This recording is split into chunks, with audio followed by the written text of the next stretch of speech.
On Friday, though, the Assembly of First Nations called on the Trudeau government to put up the Every Child Matters orange flag, in addition to the Canadian flag.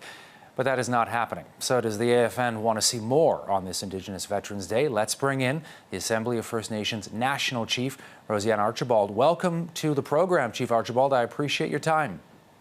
Hi, Todd. Good to see you. So the orange flag not raised, along with the Canadian flag, something you had specifically asked for. I want to get your reaction to that. We didn't know the full extent of flag protocol when we passed our motion. Again, the raising of the flag, it was important that another symbolic gesture replace it, as well as action.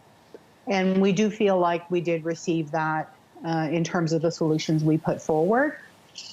And so we were told that the orange National Council on Truth and Reconciliation flag would find a home on Parliament Hill within the precinct. And so that, to me, is a very positive step forward. The other thing that's happening today, which has never happened in the history of Canada, the flag is at half-mast to recognize Indigenous Veterans Day. And so that's a first. And that's also a very positive step. And that was a part of the solution we put forward, that the flags be raised on the 7th and then lowered today, which they have been. At sunset tonight, they'll be raised again. And then they will be lowered again on Remembrance Day, which is a day for all veterans, including First Nation and Indigenous veterans. The other solution that we did reach with the federal government is around the calls to action, that we called for a joint action plan on the TRC calls to action through particularly calls 53, 54, 55, and 56, which have to do with the National Council on Truth and Reconciliation, a process that is really supposed to guide us as we make sure that all 94 calls are actioned and completed. And that National Council is an important part because it talks about resourcing in there, how the government will create processes to make sure that all 94 calls are actually completed. And as we know, only 10 of those have been fully completed in 6 years. So we're really looking forward to that process with the federal government. Should the flags be lowered again, Chief Archibald, if more unmarked graves are found at former residential school sites in our country? Well, we have to, we don't know what these investigations will find as we move forward. We do know that it will take years, at least a couple of years, to search all 130 plus former institutions of assimilation and genocide, I call them. I don't call them schools anymore. And I think that that process will determine what actions will be taken as we move through that process. The other thing that we are asking the federal government to do is to look at specific days when the flag could also be lowered in recognition of genocide and situations, for example, MMIWG. There are a couple of days. One is Sisters in Spirit, which is in May, that's in October. And then there's the MMIWG Day in May. And, that report was the first report to say that MMIWG was in fact genocide.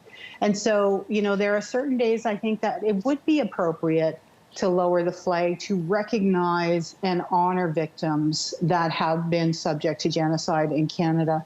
And certainly, we found thousands so far of our children across Canada in these unmarked graves. And that's, we've always known that as First Nations, but now the rest of Canada knows. And I think that we're at an important juncture in history where we've got to start to chart the healing path forward together. And Chief Archibald, I also want to ask you about the Star Blanket Cree Nation. The First Nation has started its search for unmarked graves near a site, and I'm curious how the AFN is supporting the nation through this journey. Well, we're supporting every First Nation community as they go through the process. And what's most important is that the knowledge keepers and the survivors and the intergenerational trauma survivors are a part of this process, because they're the ones who first told us. The survivors were the first ones to tell us that these graves existed, that many, many children died, that they witnessed some horrendous things, like babies being put into an oven, a heating oven kind of thing.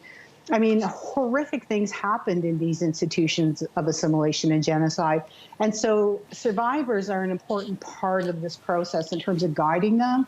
And I think we look to our knowledge keepers and survivors always as we go through these processes, so that, it's that people are taken care of. These are really difficult moments for survivors. They're triggered back to these original traumas and the things that they had witnessed in these institutions. So I think ultimately it's important that communities have the proper supports, mental health supports, spiritual supports, as they go through these processes.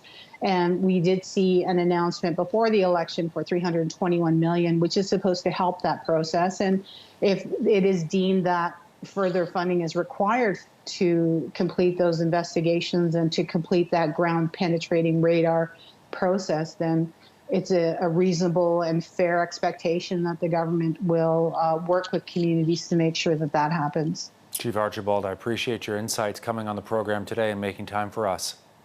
Yeah, thank you, Todd.